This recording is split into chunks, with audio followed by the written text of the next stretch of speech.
How many discounts does USAA Auto Insurance offer? Too many to say here. Multi-vehicle discount, safe driver discount, new vehicle discount, storage discount, legacy. How many discounts will you stack up? Visit USAA.com/auto discounts. Restrictions apply. Hey, it's Paris. You know I love sparkly things, right? Like stars. Duh. And thanks to Hilton and Auto Camp, I just slept under them. Picture me, serving looks by the fire outside my luxurious Airstream, making s'mores with the kids, while a national park is our backdrop. The great outdoors meets Hilton hospitality. That's hot. Explore all the new ways to stay at Hilton.com. Hilton for the stay. With a major selection of the looks your kiddos love, starting at just $4 in the Walmart app, a new school year means a stylish new them. Who knew? Find skater skirts and Crocs that say, I'm casual but cool. Sparkly sneakers that say, it's my classroom, you're just learning in it. And preppy polos that say, I'm the teacher's pet, even if they're mommy's menace at home. Find their favorite styles starting at just $4 in the app. The Walmart you thought you knew is now new. Love espresso, drip coffee, and cold brew? With the Ninja Luxe Cafe, if you can crave it, you can brew it. Espresso, balanced. Drip coffee, rich. Cold brew in a flash. With Barista Assist technology, you brew with no stress and no guesswork and make perfect silky microfoam hands-free from dairy or plant-based milks. Shop the Ninja Luxe Cafe at ninjakitchen.com. Una silla de masajes puede parecer extravagante. 8 configuraciones diferentes, intensidad ajustable, además es calefaccionado. Y se siente tan bien. Sí, una silla de masajes puede parecer extravagante. Y 2, bueno, aún más. Pero cuando esas sillas de masajes vienen con un auto, se vuelven bastante prácticas. El nuevo Volkswagen Tiguan 2025 con funciones premium como los asientos delanteros con masaje disponibles. Solo parece extravagante. This podcast is part of the Robots Radio Rocket Club, a program designed to help all podcasts reach their full potential. For information about joining the Robots Radio Rocket Club, check out robotsradio.net.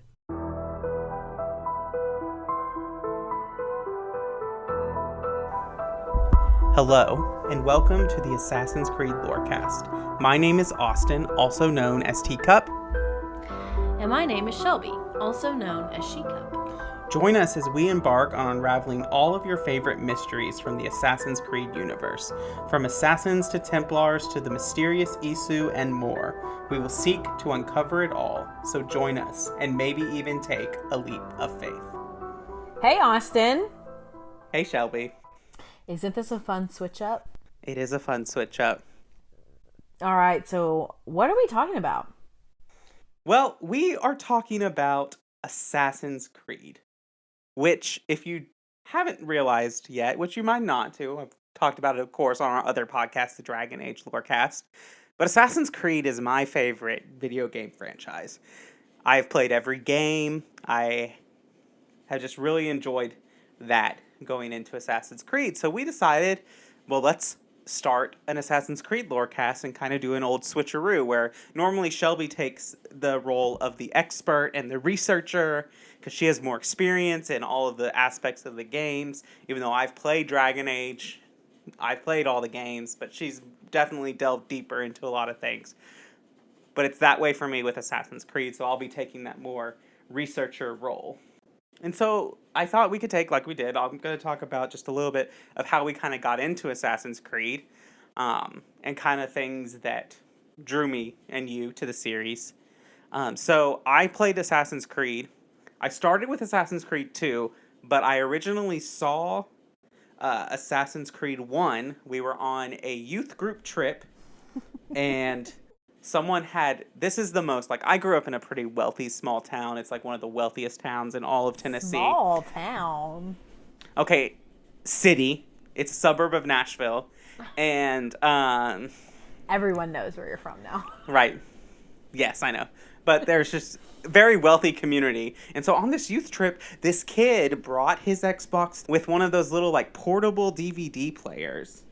and like had the cables to hook that up and was playing the first Assassin's Creed game. And I was watching that, and I was like, oh, that looks cool. And I'd always been a big fan of kind of like stealth-oriented games. I always, did that in Elder Scrolls or other games like that. I liked the sneaking around. In KOTOR, I loved the ability in KOTOR 2 where they gave you the ability to run during stealth. There were times I would just run through waves of enemies without fighting them. And so that really attracted to me in the series. Like I said, the first game I actually played was Assassin's Creed 2, which to this day is hailed as one of the best of the franchise. And I just really kind of got into it. And the added element of like kind of this historical fiction, historical element to the game with the competing present day story really drew me in. It was like, oh, this is really, really interesting. And there's all this conspiracy going on, and it's a really cool mechanic. So, Shelby, you are brand new to the Assassin's Creed fandom. I am. And I started playing Origins at Austin's suggestion before we decided to do this podcast. But I am freaking obsessed, number one, with Origins right now. I'm mostly done with the game. Would you say that's accurate? You're about halfway. Oh gosh, okay. Well, I'm not doing all the like little side quests. I'm mostly just like powering through the main quests, doing some side quests that attract me, but okay, I definitely thought I was further than that. But anyway, so I'm deep into Origins right now and I love it. It's so good. I can't believe that I waited this long to play this game, honestly. But, so I plan to play Odyssey and then Valhalla next and then start over from the very beginning. So I'll play through the old ones, too. And I really love Bayek. He's a really awesome character. And yeah, it's just a fun game. I really appreciate the different style of combat. I'm used to BioWare combat, but I might be a little bit heretical and say I think I might like the Assassin's Creed combat a little bit better than Dragon Age combat. This might be that you're ready to go to Jedi Fallen Order. It's going to be a long time because look, it's going to take me a long time to play through all these Assassin's Creed games, and then by the time I get done with that, there's going to be the new Dragon Age game and the new Eastshade game. So Fallen Order has to take priority after that. And yes! Oh my god. 2 Assassin's Creed games. Right. You're not... I doubt you'll play the MMO very much, though. Yeah, that's fair. Style. That's fair. It's not my style at all. So yeah, that's a little bit about me. I'm really loving Assassin's Creed right now. Well, Shelby, shall we get it started? Let's do it. All right, so I thought a good starting point for us for the Lorecast would be what started it all. This whole ability that kind of built around the Assassin's Creed universe. It's one of the first things we're introduced to in the game series, and that is the Animus. Okay. So, as you know, those of you who have played any Assassin's Creed game, we are first introduced to the Animus in Assassin's Creed, the first game, just Assassin's Creed, as we are woken up from a simulation and we are there and are explained to us how the Animus works, which we'll get into later in the episode, but I thought we could start with where the Animus began. I mean, it is an integral part to the Assassin's Creed story. It's how any of what we experience in the game is made possible. This machine that allows us to relive the memories of our ancestors from their perspective and everything. So, the Animus, Shelby, goes all the way back to 1930. And I want to give just a kind of quick content warning. The Animus is started by Abstergo during Nazi Germany. And so there's going to be some content here around kind of Nazi and government-issued experimentation. And so if that is somewhat of a trigger for you, whether that be for historical trauma or any reason, you might want to skip ahead a little bit through this part because it's just it'll be a couple minutes, but just wanted to give that warning before we delve in. The Animus begins in 1930 under the direction of the Nazis. The Templars have obviously infiltrated the Nazi party, and there's a lot of high-ranking Templars within the government there, but they use the Nazis' atomic project for a kind of cover. So the Animus this project is diverting funds from the Nazis' atomic project and everything about that. But they're using it solely on assassins that they've captured to locate what's called Pieces of Eden. And Pieces of Eden will be their own kind of episode, but as we know, these are highly and powerful objects that come from a civilization in the past. And so that wield great power from mind control. It's something that the Templars very much want so that they can accomplish their goal. Interesting. Yeah. The project is headed by an SS officer named Hero Kramer. And so Kramer, this officer, recruits the one and only Nikola Tesla, who they work together to create something that is referred to as, and please, any of you native German speakers, forgive my pronunciation of this, but it's Die Glock, which means the bell. And that was saying because it's overarching bell shape that it would take. And the science behind this is kind of like the Templars are way ahead of their time science-wise, because it uses anti-gravity mechanisms to create a wormhole that allows the user to view into the past. Wow, okay. In 1930? In 1930. Interesting. So Nikola Tesla wasn't just making the way for cars, But one of its most notable uses was used on an assassin named Eddie Gorm. And it was kind of successful, but it led to a really interesting side effect that led to the project kind of being abandoned for a little bit. When Eddie Gorm goes into the Die Glock to relive his memories, back in the 21st century, his ancestor by the name of Maxine was using an Animus to relive the exact moment that Eddie Gorm was living. And so when this happened, some weird scientific thing said, and Maxine and Eddie Gorm switched bodies. Their consciousness moved across time and switched bodies. So Maxime ended up in the 30s and Eddie ended up in the 2000s. Century. Yes. Which just seems traumatizing. Crazy. How does that even work? So, and all of that can be found in the Assassin's Creed conspiracy comics. You can learn all about that in reading those comics. But that's kind of where the Templars kind of start with this kind of Animus project. And it's solely based on they want to use assassins to relive their ancestors' memories to locate these magical objects called Pieces of Eden. The Apple of Eden, which allows for mind control. Okay, so here are two questions. Are they actually magical, or are they more like scientific, pseudoscientific, like advanced technology? That's the first question. And here's my second question. How is this related to the biblical narrative with like the Garden of Eden? Is it related? All of that. So, yes. And that's another episode when we talk about the Isu.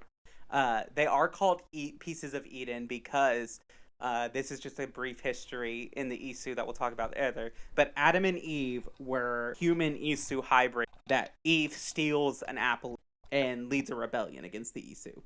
Okay. And then my first question. It's mainly the latter, pseudoscientific advanced technology. But it's really unclear because they do things that are beyond scientific explanation. Like, I wouldn't really call it science fiction because science fiction is much more like grounded in our reality. Like the Marvel universe where like they always have like a real world explanation for what's going on. But there's also things like, Wanda's powers. Like it's kind of like that. Mainly, most Pieces of Eden are on more of the pseudoscientific advanced technology side. So do they all do different things? Yes, there are several different pieces. The ones we've seen the most of are what's called an Apple of Eden, which is just an orb.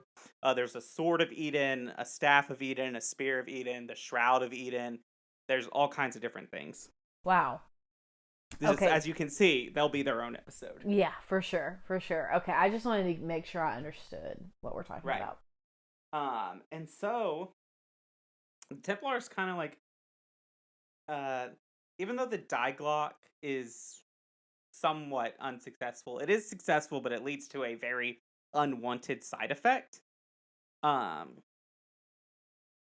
would think at least the Templars, with realizing what happened in 1930, realized that there's something that allows you to relive your past memories in the future. So they obviously don't abandon the project. In the later half of the 20th century, Abstergo, which is a pharmaceutical company, which is used as a front for Templar activities, they create what's called the Animus Project. And it's based on First Civilization Isu tech, which are kind of interchangeable words. Most of the time, First Civilization is referred to the tech, whereas the Isu are referred to the actual people, the beings. So the Isu were the first civilization on Earth. Yes, correct. And so they're based on something that's called memory seals, which we do encounter in the game. And these are Isu technology that allows an individual to record a memory and allow their users to experience those memories. Think like the pensive from Harry Potter. Okay. Like where they take the memory out, and then if you look into there, you can view the memory. Except instead of viewing the memory from like this kind of third-party narrator kind of thing, you're living You're living it as that person. And so Ezio Auditore de Firenze, who is the protagonist assassin for Assassin's Creed 2, Brotherhood, and Revelations, he discovers 6 seals left to him by Altair ibn Alahad, which is the main game protagonist for the first Assassin's Creed. And those contain the memories of Altair in his last days that Ezio then uses to open a vault. The Isu actually also use these memory seals to communicate across time with Desmond Miles, who is the main protagonist of a lot of the games. It's his ancestors that we're living through in the first 5 games. 6 games, really. So Desmond's ancestors are both Ezio and Altair? Yes. So, for those of you who may or may not know, Desmond Miles, or Subject 17, I call this the Subject 17 family tree, starts with Altair, is the first one we experience. And then we go to Ezio. And then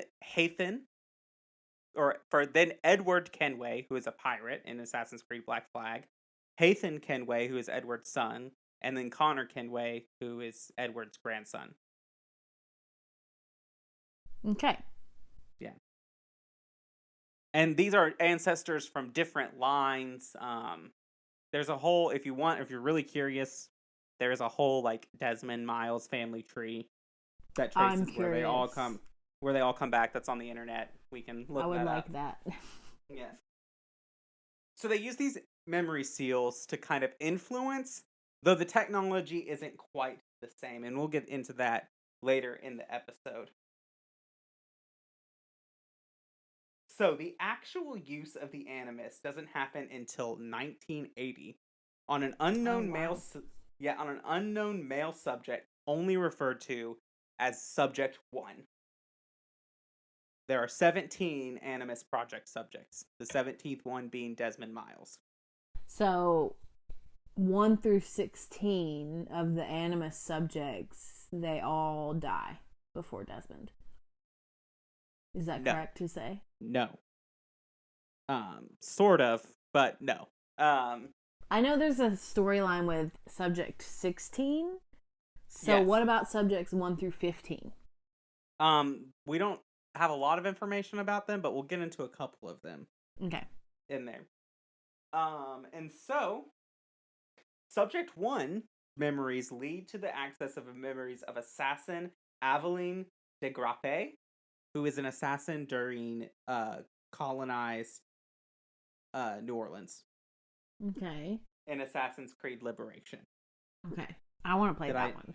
It might be Grand Prix, but I cannot remember. It's been a hot minute since I've played Liberation. By 1984, the project head, who we know as Dr. Warren Vidic, who is one of the first characters we meet in Assassin's Creed. He's the one overseeing Desmond exploring the memories of Altair. He creates a more stable version of the Animus. And this is something that happens with the Animus. It has something called the bleeding effect, which the bleeding effect really needs its own episode because it's a whole phenomenon. But basically what it does is basically the past bleeds over into the future. And oftentimes the subject or the user of the Animus gets to a point where they cannot differentiate between if this is the past or the future. Suffering in memory flashbacks, this often leads to episodes of psychosis, other things about that, but it can also be used in a positive way, or you could have the skills of your ancestors bleed over to you. And this is most notably in the use in Assassin's Creed 2.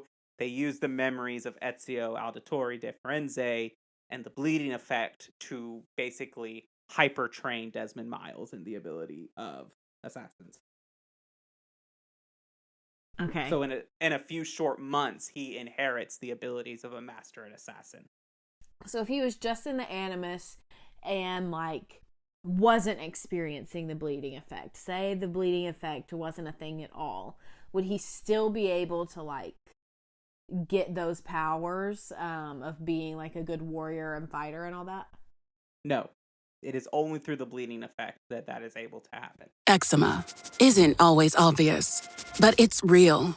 And so is the relief from Ebglyss. After an initial dosing phase, about 4 in 10 people taking Ebglyss achieved itch relief and clear or almost clear skin at 16 weeks. And most of those people maintain skin that's still more clear at 1 year with monthly dosing. Ebglyss, lebrikizumab LBKZ, a 250 milligram per 2 milliliter injection, is a prescription medicine used to treat adults and children 12 years of age and older who weigh at least 88 pounds or 40 kilograms with moderate to severe eczema, also called atopic dermatitis, that is not well controlled with prescription therapies used on the skin or topicals, or who cannot use topical therapies. Ebglyss can be used with or without topical corticosteroids. Don't use if you're allergic to Ebglyss. Allergic reactions can occur that can be severe. Eye problems can occur. Tell your doctor if you have new or worsening eye problems. You should not receive a live vaccine when treated with Ebglyss. Before starting Ebglyss, tell your doctor if you have a parasitic infection. Searching for real relief? Ask your doctor about Ebglyss and visit ebglyss.lilly.com or call 1-800-LILY-RX or 1-800-545-5979. You set the table, put on a playlist, even made the lasagna from scratch.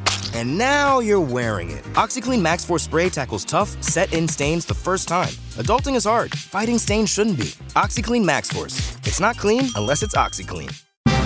Today's top story, the flavor merger of the century between the Peanut Butter Group and Chocolatey Corp. Joining me is a PBC executive. Thanks for having me, Barry. Now, how did you know the merger and the byproduct of it, Jif peanut butter and chocolate flavored spread, would be a success? You know, it was a gut feeling, a rumbling, if you will. Besides, they're two titans of taste. Very true. Goes great with pretzels. And pancakes. Apples too, I bet. Try Jif PBC today. In the time it takes us to say, we're using Folgers Instant Coffee, seamlessly blended with water and ice. A splash of whatever kind of milk is your thing. And gotta get that caramel drizzle. All to make a toasty, roasty, caramel iced coffee. You could be enjoying it.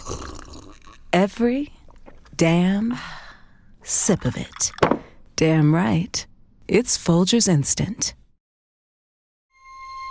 This episode is brought to you by FX's Alien Earth, the official podcast. Each week, host Adam Rogers is joined by guests, including the show's creator, cast, and crew, in this exclusive companion podcast. They will explore story elements, deep dive into character motivations, and offer an episode-by-episode behind-the-scenes breakdown of each terrifying chapter in this new series. Search FX's Alien Earth wherever you listen to podcasts. So the point is the bleeding effect both can have positive and negative impacts, which, for you've seen, because, Layla, when she comes out of the Animus after a very spicy scene with Bayek and Aya, she sees a figure of Aya leading her to Aya's grave. That's the bleeding effect. And it can result in almost full hallucinations, like Animus level hallucinations, when you're not even plugged into an Animus. Okay. Like I said, the bleeding effect really deserves its own episode to really go into it fully, but that's one thing that is happening. And so all these subjects are going mad in the Animus because they can't separate past and future because of this bleeding effect. And the Animus becomes unstable. And so by 1984, he's kind of created his own. Vidic has created his own version of the Animus in the sense of that he's made it a little bit more stable, though the bleeding effect still happens. And this is used on Subject 4, and his name is Daniel Cross. And he is an assassin, but is also a Templar sleeper agent. And this is a point of, like, the Animus is not a reliable narrator. The Animus can be programmed and manipulated, and Vidic manipulates the memories of Daniel Cross through the Animus to kind of sort of brainwash him, but in the result, he kind of goes mad with the similar bleeding effect. So what I'm hearing is that everyone who's been in the Animus so far has experienced the bleeding effect. Sort of. There are different animi, and so we'll cover that later down. Some Animuses, animi is the correct plural, have higher rates of the bleeding effect than others. And it has to do, so there is with a lot of the early versions of the Animus, there is like a physical connection that happens to you, where it like connects to your spine, or it connects through like a catheter or something like that. And so that, my theory is that kind of leads to more of the bleeding effect. And then some later versions of the Animus are just a viewing screen where you're viewing something pre-recorded. Yeah, that makes sense, that if you're like physically connected to it, it would be worse. And I mean, in Origins at least, it literally looks like Layla is rolling out of a tanning bed. Yes, it's that is referred to affectionately as the sarcophagus, that version of the Animus. You could argue that a tanning bed is a form of a sarcophagus. You could argue that. And so, you might be asking, okay, the Templars are developing this Animus project, but if you've played the games, you know they're not the only one with animi. And so the Assassins have their own Animus project. And so, while working in Moscow in 1977, William Miles, who is Desmond Miles' father and current mentor of the Assassin's Brotherhood, he stole a copy of early Animus blueprint and is chased by Templars in Moscow, where he meets a fellow assassin, Bedya Veronia, is how I'm going to pronounce that, in the city zoo. He gives her the plans and tells her to build the Animus before the Templars can. She does successfully construct her own Animus, and she begins testing it on her fellow assassins in her assassin cell in Russia. However, most of them unfortunately lose their minds, unaware of the effects of prolonged exposure to the Animus, and in an effort to understand more about the machine, Veronia subjects herself to the Animus. But she also goes mad, leading to eventually force every member of her cell into the machine.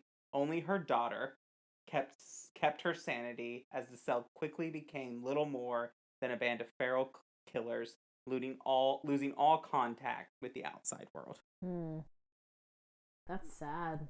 And so the Animus uses this kind of pseudoscientific principle of that our DNA, not only does our DNA contain a genetic makeup for like ourselves that we inherited from both our father and mother, two parental people, but it also contains the genetic memory of our ancestors.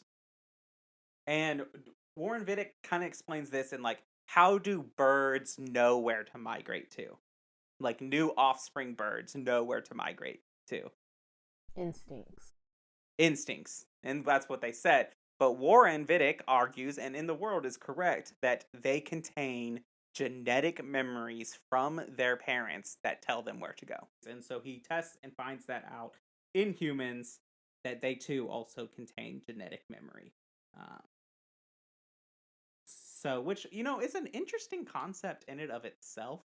I mean, I know I, for one, would love to experience the memories of my ancestors, like going all the way back. Like, so much is unknown about who those people were. I mean, it's a great way to kind of expand the realm of history. That's really true. But I do think it's a really pseudoscientifical, and I don't know how much actual scientific traction it has. If any. If any, at all. I'm not a scientist. I am a philosopher and religious studies person, so. Yeah. But I think this would be a good time for a break. So let's take that break, and we'll be back with different versions of the Animus. Here we are. Now get out of here. I only wish they were all as much fun. Oh, wait. They are. Okay, welcome to the break. Normally in our Dragon Age Lorecast podcast, this is where we promote our patrons and thank them and thank all of our listeners and do all of that kind of middle stuff. And we're going to do the same thing for this podcast. But we don't have a Patreon right now. So if you would like to support us in that way, DM us on Discord or Twitter or something like that and let us know. But in the meantime, there are a lot of other ways that you can support us. And as we are a brand new podcast, the number one way to support us is to tell other people about us. If you have friends who love Assassin's Creed, share our podcast with them, especially if you think they might like our podcast. Other great ways to support us include following us on social media, leaving us reviews and ratings on Apple Podcasts and Spotify, as well as joining our Discord server or the Robots Radio Discord server. So these are just a few of the different ways that you can support us. And as we do on the Dragon Age Lorecast, if you do leave us a 5-star review, we will read it on the show. As this is our first episode, we do not currently have any reviews to read, so stay tuned for that. Right. Yes, please review. It helps us a lot. You can also join our Dragon Age server if you want to come and talk. We'll have that link in the description, and you can talk to us about Assassin's Creed. We're in the process of what it looks like to kind of renovate that into a larger thing, but for now it is what it is. But we'll put that link in there. We'll also place a link in for the Robots Radio Discord. We will have our own channel there where you can chat us up there and get connected to some of our awesome other Robots Radio Network and Rocket Club podcasts. Yeah, there are so many awesome podcasts there too. All right. You ready? Well, let's get back to it. Okay. It is a good life we lead, brother. The best. We should head home, Ezio. Father's sure to be wondering where we've gone. Yes. I'd rather avoid a lecture. So, obviously, since, it's developed in the 80s and the current game is in 2020, the Animus has been around for a long time. And it's obviously gone through different versions. Version 1.0 is kind of used as an experiment, but I decided to start with versions to the ones that we encounter, which the first version we encounter is version 1.28, which is the one Desmond Miles uses to explore the memories of Altair. And so this Animus was in Abstergo's Rome facility. It was just a simple table that connected to the user's nervous system, and had a glass panel that comes over the face that allowed you to explore the memories and all of that. It was unfortunately prone to the bleeding effect and also prone to overheating after extended use. There's this scene in the first Assassin's Creed where they pull Desmond out and they're overheating and it's like flashing orange and red lights. It's kind of intense. Yikes. So that the next model of the Animus, the one we're probably most familiar with, and the one we have the most memories about, because the Animus 2.0 is the Animus used by Desmond to relive the memories of Ezio Auditore de Firenze. This was developed by Rebecca Crane, an assassin, who she nicknames this Baby, is what she calls it affectionately, because it's her baby. She is able to develop it because another assassin by the name of Lucy Stillman is at Abstergo on the Animus project, and she sends her partial blueprints, and that's how Rebecca is able to develop the Animus 2.0. It kind of adopts back to this chair kind of model, which means that it uses a catheter into the arm to connect to the unit. It is unable to prevent the bleeding effect, but in the case of Assassin's Creed 2, this is actually kind of what they want, because they want to train Desmond in the abilities of Ezio. The most important addition, I think, in this Animus is this Animus allowed for a database system, which allowed for outside users to put information about historical people, places, events into the Animus that the user could then reference while they're interacting in the memories. So it would be like, being at some type of convention and someone saying something and referring to a building or an event, and you being able to pause everything around you and go look up and read everything about that event or building. So I want that in real life. This Animus was also used briefly as a life support system for Desmond Miles after he goes into a coma. How it's able to do this, I could not find on the internet. So if some hardcore Assassin's Creed fan out here knows how the Animus was able to keep Desmond alive in a coma, please let me know, because none of the people around Desmond are medical doctors. So how they did that, we'll call it plot armor. All right. So then we developed the Animus 3.0, which is used in Assassin's Creed 3. This Animus is not that much different than the Animus 2.0, except that it became portable. It kind of looks like, a way to describe it to you is, it looks like one of those on the ground beach chairs, the ones that sit right on the ground. So you could set it on any flat surface and make that into where you needed it to be. So it made it easy to carry around. Then Abstergo decided that their table Animus was dumb and they didn't need to use it anymore. And they developed something called the Animus console, which is used in various forms for the most of the Assassin's Creed games up until Origins. And so they create something that's called the data dump scanner, which I'll get into later, referred to as the DDS. But this was allowing someone to view DNA memory as long as it was in storage. So they still had to have the DNA of the ancestor. But they no longer had to be a direct descendant of that person. Correct. Okay. This is most notable in what's called the Animus Omega, which is another console Animus, and this started with the Sample 17 project, which this number 17 is very, very important. Abstergo basically confiscates Desmond Miles' body and uses his DNA to extract the rest of his memories. That seems not okay.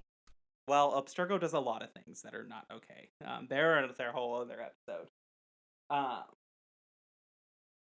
And that's part of a guiding principle of the Templars, which we'll get in, is the ends justify the means for the Templars. And so Abstergo starts this whole big Sample 17 project through their branch that's called Abstergo Entertainment, which is basically a gaming industry, a gaming company.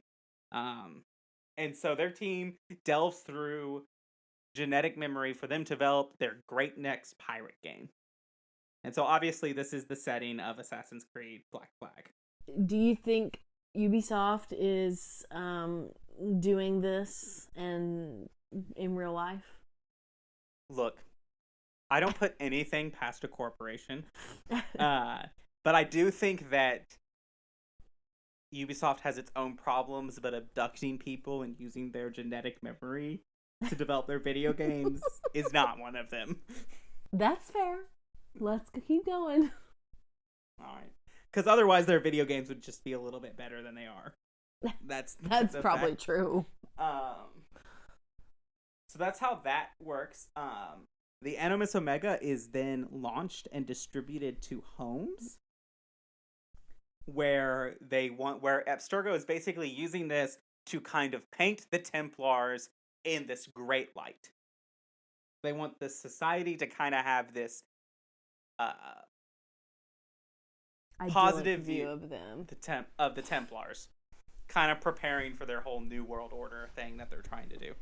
But the one flaw of the Animus Omega, one, it does not cause the bleeding effect because you're just viewing stored memory. You're not plugged in to kind of experience it. Two, its downside is it's hackable. Isn't everything hackable, though? Kinda. I mean, the other Animuses, animi, whatever, are... No, I would say no. Like, you have to be plugged in biologically to them. They're not hooked up to a server. Okay. And, like, you see this in the games, like, when they set up the Animus, like, you know, Sean Hastings, who's the historian of the Desmond Miles team, he's, like, set up with a computer with all the history things, and there's wires everywhere, and it's, like, all, like, hardwired into each other. Mm-hmm. And, like, the assassins are on the run from the Templars, so they don't want to be using Wi-Fi. Right. Because they don't want to be tracked. But the Animus Omega is hackable as long as you have the software to do so. And so, when they have the software to do that. They do. They have the technology. So, the assassins then hack the Animus Omega to kind of basically say, hey, Abstergo's brainwashing you, to kind of subvert their efforts and use it as a recruiting tool to recruit new people to the assassins. After the Animus Omega, Abstergo starts using VR technology. And so they develop these kind of goggles. It's running the same software as the Animus Omega in their first attempt. It's just VR goggles. So it's a little more portable and other things like that. In 2016, another branch of Abstergo in Madrid develops what's called the Animus 4.3. This is a huge piece of machinery and can be seen in the very, very controversial Assassin's Creed movie, which in my opinion is too long and I've never finished it.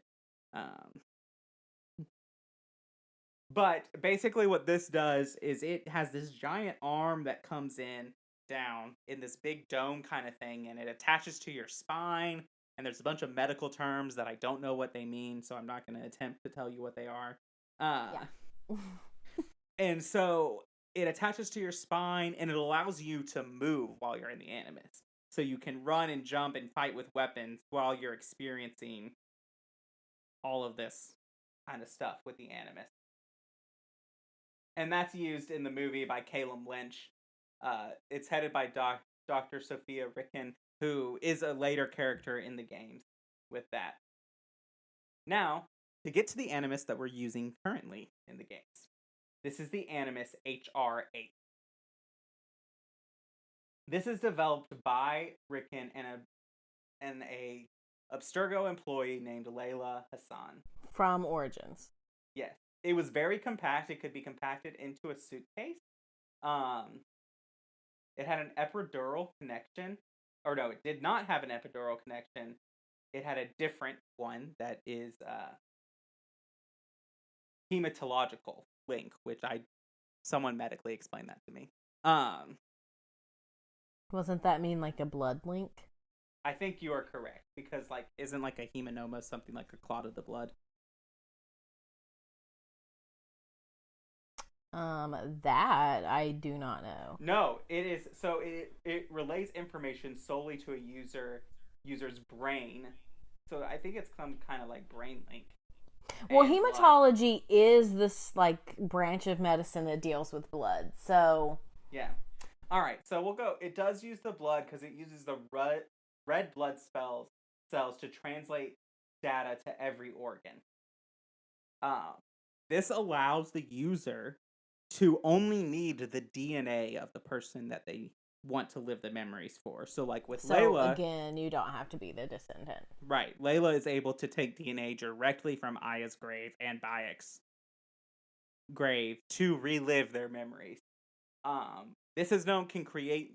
The downside to this is the Animus needs time to process the DNA. So we see that with Layla in Origins when she goes in and tries to relive the memories of Aya right away. She can't because the Animus hasn't processed it yet. This person called the Isu Messenger notes that Layla's Animus is closest to being able to change the past than other versions of the Animus, which has had interesting implications, but Layla dismisses it, saying that history is set and that most the Animus could do would be to explore simulations of what might have been, thereby altering the historical experience for future users. So you could kind of manipulate. So you could play out the Animus could play out scenarios of like if something changed with that, like say, Abraham Lincoln lost his election. Or survived his assassination. Or assassination attempt. Like, the Animus could play that simulation for you. Interesting. But it does kind of, if it could predict those simulations, and with the notion that, in the Diglok, they switched consciousnesses. You could, in theory, using the science of the world, influence the past. It's not inconceivable. I hope they don't go that direction. Games, Okay, I have a question. So how is the Animus able to predict something that didn't happen? It runs it on simulations, and this is something I don't really want to get into because I don't want to spoil Assassin's Creed Valhalla. Okay, fine. That's fine. That is some of that is there's a little more information in the game Assassin's Creed Valhalla, but since that game is relatively new, I really want to avoid spoilers for it. Briefly, they developed the HR 8.5, which is basically the same thing, but it has the VR goggles paired with it. This is what Layla uses in Assassin's Creed Odyssey. But Spoiler. The compact and portability of the Animus really creates it being used, especially the HR8, because it can be taken to archaeological sites to further the development of history and that. And so, just before we leave, we're going to go in quickly into how the Animus works. So, as stated before, the Animus uses genetic memory embedded in our DNA to allow us to relive the memories of our ancestors. And so that's the basic principle of the Animus. And so at its base core, someone could go into any Animus and relive the abilities or the memories of their ancestors. But later animi use the data dump strutter, or the DDS. It's developed in 2009, and it's software that allows a user to relive extracted memories. So basically, they can go through and take either a corpse or a live person and extract the memories from them, and someone else can go relive them. This is how we relive the memories of everything from Assassin's Creed Black Liberation to Assassin's Creed Syndicate. And so that's a really important thing. It's to note, I don't think that Layla's version of the Animus kind of uses a modified DDS system. Whereas it's not, it extracts the memories, which is why it needs time to process the DNA.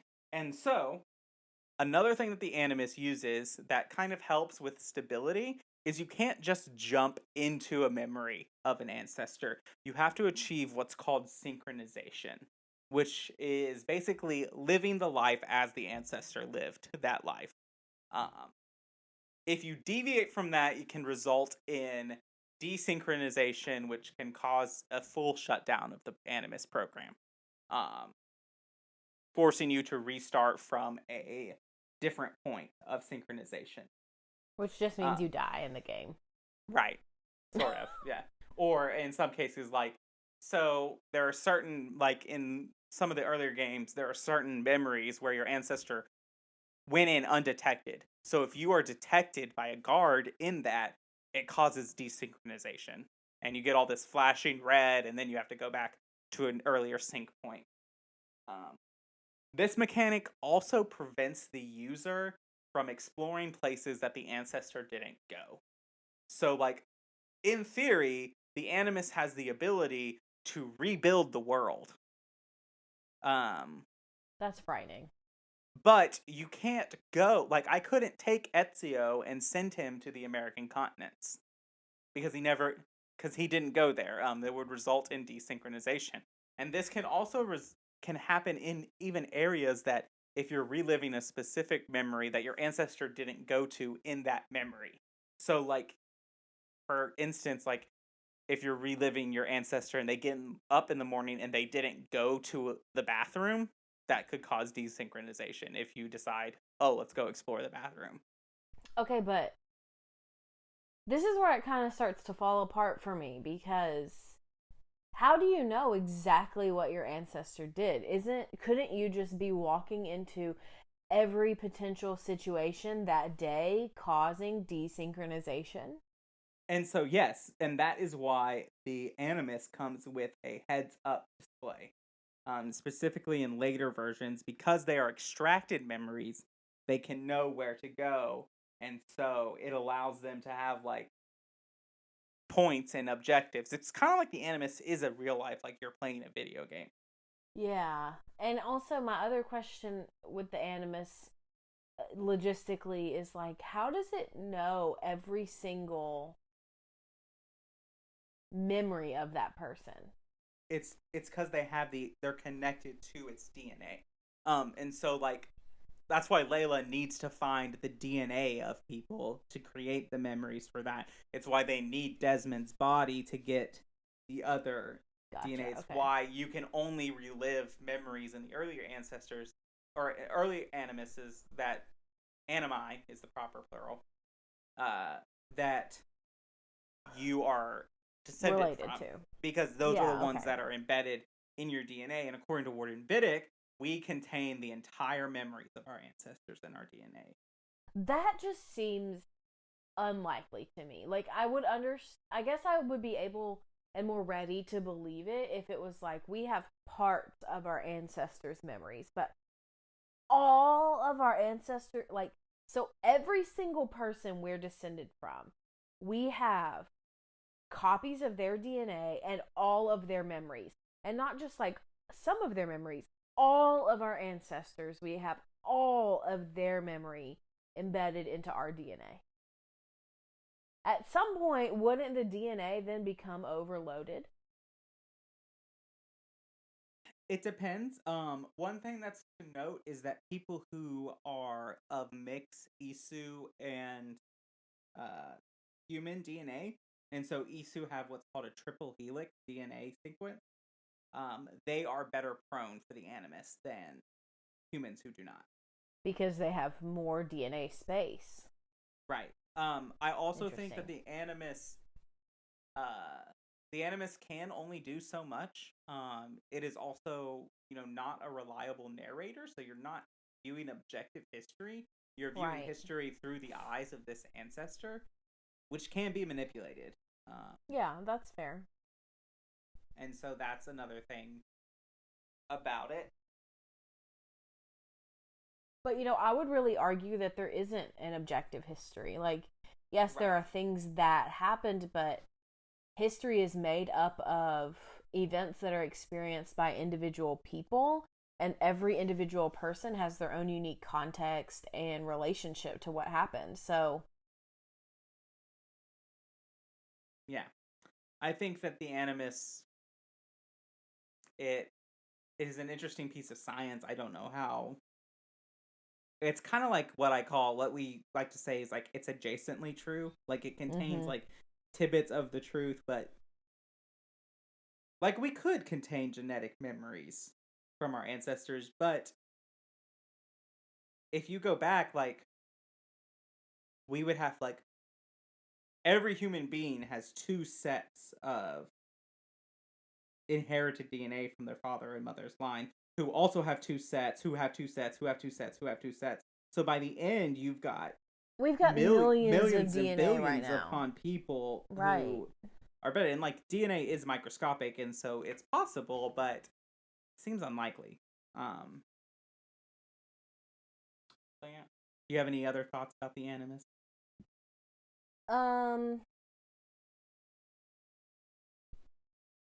My thoughts about the Animus are that it's kind of scary, and I'm glad that it doesn't exist in our real world. Because I just think that it is, while it's cool and while it would be really meaningful to be able to connect with our ancestors in that way, I'm glad it doesn't exist in our world, because I just think it would be exploited too easily. And it's exploited in the Assassin's Creed universe. Yeah. So I'm also struggling with the logistics a little bit of the sheer amount of like DNA and genetic memories that you would need to have. But I do think that this idea is a really unique one in storytelling and video games. And it's really intriguing. Yes. Another thing that the Animus does is the Animus translates. So Desmond has a conversation with Lucy Stillman, actually is who it happens with, and he asks, like, why is everyone speaking English in Middle Eastern, like, Crusades time? They should be speaking some form of Arabic or whatever, and like Old English, but they're speaking like 20th. What he understands. Yes, and that's because the Animus translates as best as possible. And so there are some places where it leaves words untranslated because there is no equivalent. So that's why when you go to Egypt, they're not speaking Greek or Egyptian in those areas, because the Animus is translating it to English for the user. You know what? It kind of reminds me a little bit of the Omni tool from Mass Effect. Yes, very similar kind of idea. And I would assume that the Omni tool kind of like that works for, the variety of human languages too. So yeah, so that's the Animus. And that's our first episode. Yeah. So as always, thank you for listening. Follow us on Twitter at Assassin's Creed Lorecast. So yeah, awesome. Thanks, y'all. Thanks for listening to the Assassin's Creed Lorecast. You can find us on Twitter at Assassin's Creed Lorecast, or you could talk to us on Discord in the Robots Radio Discord or our personal Discord server. Both links found in this episode's descriptions. Thank you for listening, and always stay to the shadows to serve the light, Assassins.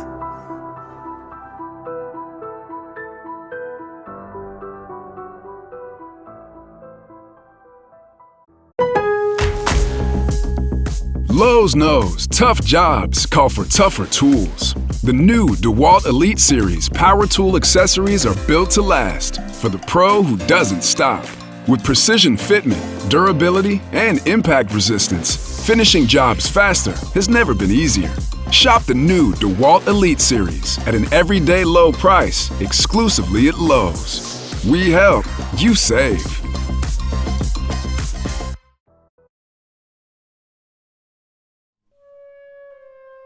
Are you a fan of Indiana Jones? How about someone who just enjoys an immersive story of historical fiction? If so, then the Indiana Jones Lorecast is the place for you. Join me, Sir Bandit, as we delve into the amazing and rich history of the Indiana Jones franchise, from the films and TV series to the novels, comics, and games.